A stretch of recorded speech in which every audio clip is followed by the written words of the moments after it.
Broadcast live. I think I need to send my tender there to the EFF but they got a good digital presence, by the way, FYI. But they must own the virtual space. We must have a virtual space. Nationalized virtual space. We must have a I'm for the revolutionaries. I just don't want to touch white people's stuff because it's got the white energy and they're gonna literally give it to you and curse it so it fails. I don't want that stuff. I just wanted to start our own shit and start from scratch. Yeah. But they must pay for it because we want to fuck with them. They must invest in it and we must know how we're gonna. That's all I want. You know. No, I'm with you, man. And there's no reason why we shouldn't be the people who ultimately make these decisions on behalf of the country. For some reason there's this ageism in South Africa where you have to be 65 until you're in a position of influence. Why not minister? Why shouldn't the minister of communications be why shouldn't we make Slicker on Life the Ministry of Education of Communication? Yeah, not that I'm saying we should do that. No. But I'm just saying these put me on arts and culture. You know what I mean? No, but I'm telling you, man. If we actually had young minds in there who've actually done stuff in digital communication, who's advising? Why is there this disconnect between the incredible dynamic things that are happening in South Africa with communications, youth, media, and what the government seems to be doing, or the people with power seem to be doing, and the corporations seem to be doing. So it's arts and culture. Just so you know, in my head, I'm Minister of Arts and Culture. Okay. I just can only do it for hip hop because that's how my resources can support me. Cool. But if we can get some funding, we'll open it up to the streets. You know what I mean? The lobbying has begun for 2019. Hey yo, check this out. We out here. Better bury that. Hey man. So you got Mr. President. I mean, all the charges brought towards the president, obviously alleged charges. Sure. I mean, there's something that that the general public doesn't know, whether it's related to spy tapes and guns, 783 plus charges. Is there something in the family dynamic that we don't know as the outsiders? You know what I mean? No, man. In fact, the first chapter that I wrote for the book was the chapter on Zuma. Yeah. And I wrote this book over 3 years. Yeah. So just to go back to this and thing. This is the President Part 2, this is Part 2. Just a quick side note as well, you can say what you want about, this is a gimmick, this is an EFF thing, this is my father, whatever. It took me 3 years to write this book, you know what I mean? And you can't take that away, the dedication it takes to actually sit down and write a book. And this chapter started 3 years ago on Zuma. And what I did is, because the media cycle is just so frenetic, you don't know what's happening anymore. You just hear story after story, and I think people are just confused. So what I did is I sat back and I said, from essentially the beginning to right now, what has Zuma's strategy been? What are all the different cases? How do they fit together? And if you take a step back, you can see this intense and incredible strategy that he's run to keep himself essentially out of jail. And his strategy is basically you attack the institutions of prosecution. How do you keep yourself away from accountability? Either they don't prosecute you or they don't investigate you. So if you're the president, you appoint the people who prosecute and the people who investigate. So he's basically said, if I get investigated, there's no way I'm getting prosecuted. Or if I get prosecuted, it's never going to happen because I won't be investigated, or both. And you've got to watch lots of different cases happening. And my question, I don't know anything anyone else doesn't, but why would you invest so much time in weakening institutions of prosecution and investigation if all you want to do is have your day in court? Why would you spend probably in the hundreds of millions of taxpayers' money on legal battles to keep yourself out of jail and out of court if all you wanted to do was clear your name? So we're going to know one day. It's going to happen. And sadly, our country's in a really deep crisis because this thing has run on for so long. But one day we're going to know, and it would be wonderful to know. So do you think right after he's out of office, you think that it's jail time for him, or he's going to Dubai? Because apparently there's a place for Yeah. ex-president fugitives in Dubai man. where they just chill Ball. and Just smoke a ball. guai. Speaking of balling. Yeah. Look, the ANC's put itself in a really deep crisis, right? Because whatever happens now, Zuma's going to haunt them. Let's say that Zuma stops being the president tomorrow. Then the next person who becomes president has to decide, do I institute these charges or do I give him amnesty? Now, if the charges are instituted and he's found guilty, whether he's president or not, that makes a farce of the whole last decade. So we had a corrupt president all this time, right? If he's given amnesty, well, what does that say about equality before the law? Because the whole point is that the powerful must be subjected to the same rules that you and I are, right? We can't just do whatever we want. But when you have people who think that they're above the law and then they actually turn out to be above the law, then what was the point of the struggle for equality and freedom? You know, so whatever happens now, the ANC has put itself in a difficult position because of their defense of Zuma. And that's at least what I argue in that song, Mr. President Part 2, and in the chapter in the book goes into detail. Sure. Yeah. Now I know why he's ducking it out. You're too. Exactly. You have 785 charges. They're gonna give you life, and you don't have much life left. It's gonna be crazy, you know. Racism never died, you know. Obviously, you say it even on the track. You know, your mother's white. You know, as a kid, what have you experienced? You know, that has actually made you always feel like I maybe need to be around the black kids. Definitely. And even on the other side, what is being around black kids? What has made you feel like, where the fuck do I fit in actually? No, for sure. That's one of the album's punctuated by quite personal songs. So you have the one about my parents, and then the one about race. The chapter in the book is very like academic almost, but the song is really just about how I've experienced race. And I think mixed race people in South Africa are in a strange position, because on the one hand, your proximity to whiteness confers a lot of advantages on you. So you can see how, even with your black friends, because you happen to have a white mother, or you know, because you happen to be seen as closer to whiteness, you're given advantages. But at the same time, when you're with your white family, you realize the discrimination.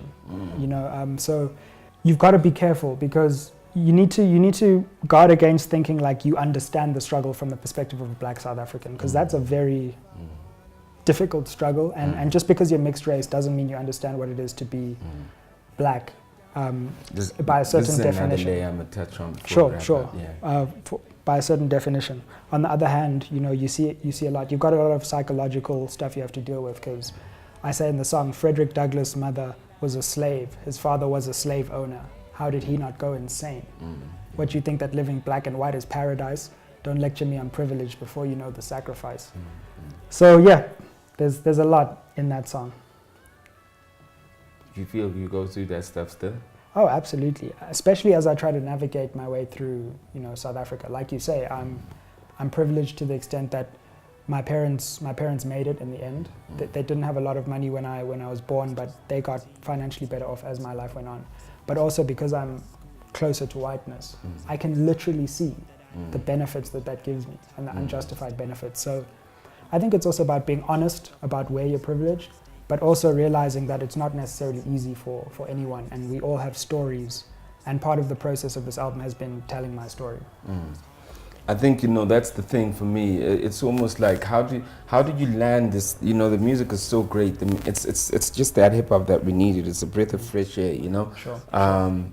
So I checked that out, and then you go, you ain't black though. You got a white mother. She ain't went to Oxford. What the fuck? You know what I mean? Yeah. Those are your layers your layers that like first that you always kind of go through, and I guess, you know, it kind of like links back to the first question. Why was the story of your mother and father so key and to open up with it, you know? We Shall Rise was interesting for me because I felt like I listened to a lot of rap music and just music generally, and We Shall Rise almost almost means that like it was a song or a saying that you would hear when you're part of a suppressed group of people, right? Maybe during apartheid and maybe in other places. And like I was like, it's 2017 and we shall rise, you know. And I asked myself, damn, that message will resonate maybe in the 90s, but why is it? What are we rising from in 2017? You know? Sure. Well, I mean, when you look at our country, people are rising everywhere. Students are rising, you know, service delivery protests, people are rising against the fact that they don't think their lives are getting better. Okay. And what I'm really saying in that song is we've been sold this promise that somehow like the country is going to get better just because we can all vote. Yeah. And that promise lasted for a while, but now it seems like things aren't getting better. In fact, things are going backwards in a lot of respects. So the time for us to rise is actually re-emerging. And that's the thing throughout history. Like, it doesn't just get better and then you all sit back and everyone's cool. You know, you have to constantly struggle to make sure that the society achieves what it set out to achieve. All right, so it's almost like a group rising.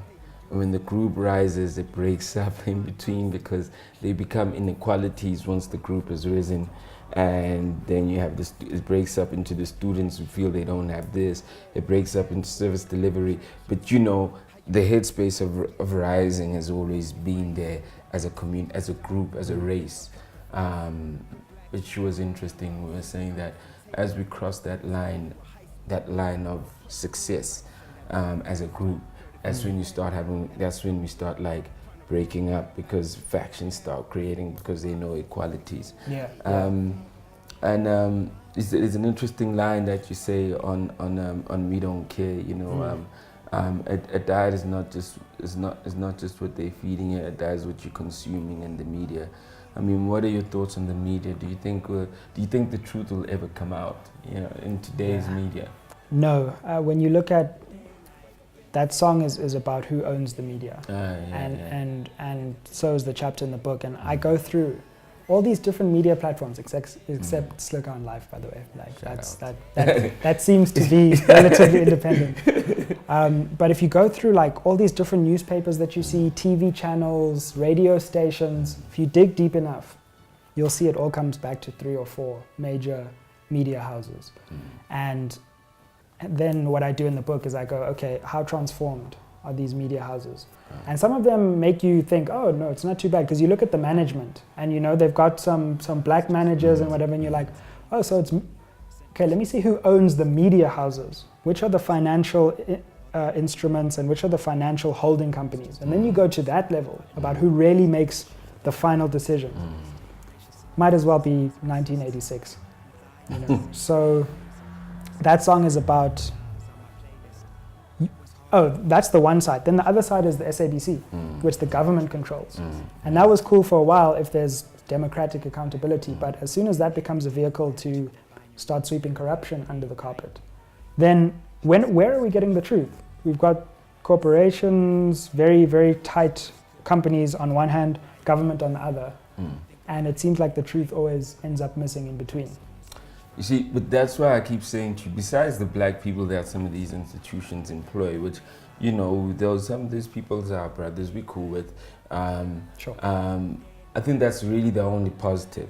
But why do I want to take ownership of the SABC when, like I said to you before, why am I trying to get land? And because all that is energy that was built of hating us, you know? Half of these things are built of energy that was built of hating us. You know, it was a statement that was being made by those governments, whether it was SABC, whether it was SA, we're calling it SAUK, you know, whether it was SAL, so South Africans. It was all built by an energy that was anti-black people. So how can we ever sit on those seats and feel that we can actually do anything and we can actually like make these things what they are? But trust me, when we start building our own things, you try and tell me that like black people are not competent to have their own airlines, to have their own channels. The reason why they can't like literally like the things fall with all these other things that are established because we never saw ourselves grow them. They were handed to us. We don't have any ownership to it, except even when we pick them up on a spite. It's, yes, you motherfuckers, it's about time we get our shit back. But if you go back to the basis of life, everything is about love. And if you go to love, you go, well, love can build anything. Once you have love, you'll protect anything. And that's my thing. That's why I'm saying great private-owned media, obviously, it's just like global-owned, private-owned, whatever. But anything that's government, it's got the energy of people that hated black people from the beginning. For us to literally try fight for that, you know, it's like you're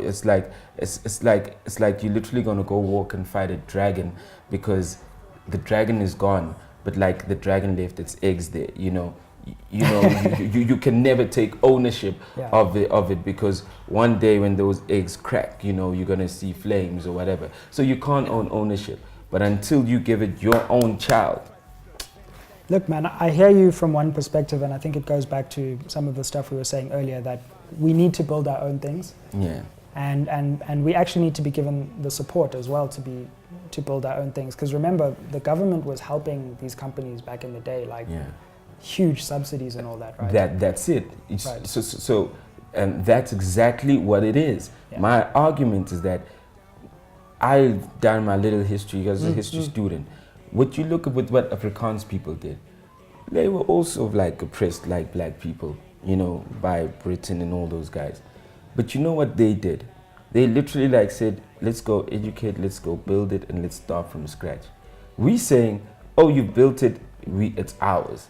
You know, we don't want to go the long way around. Sure. You but know? what I think I think we need both. So I think we need to build from the ground up. We need to build our own things. But remember that the apartheid government also used the state.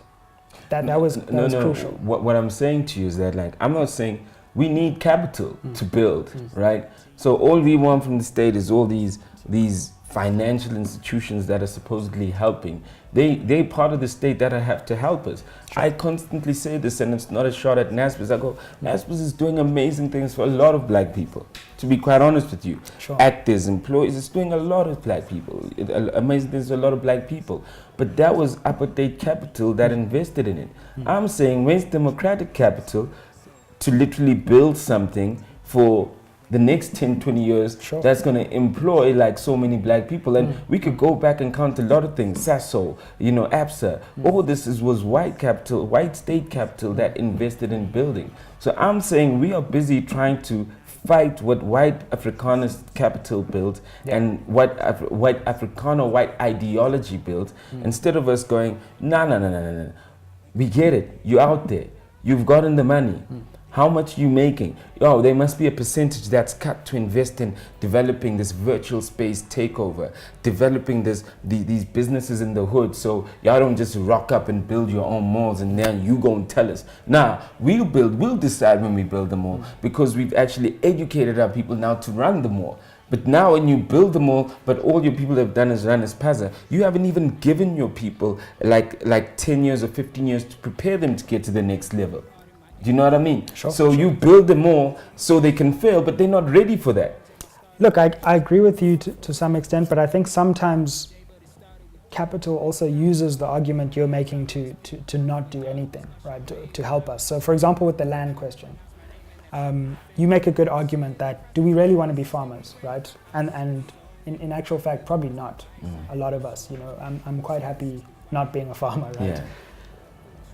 Yeah. But then what will happen is that the people who own the land will be very happy with us saying that and keep the land. But remember, you don't need to be a farmer to be a landowner.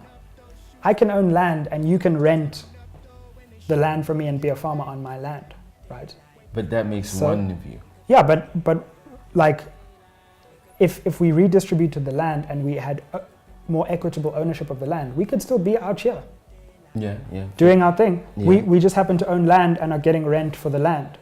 So there are certain things where in the country we do need to redistribute the wealth that is already there, but then we also need to build the wealth that's on top of that. Okay. Broadcast live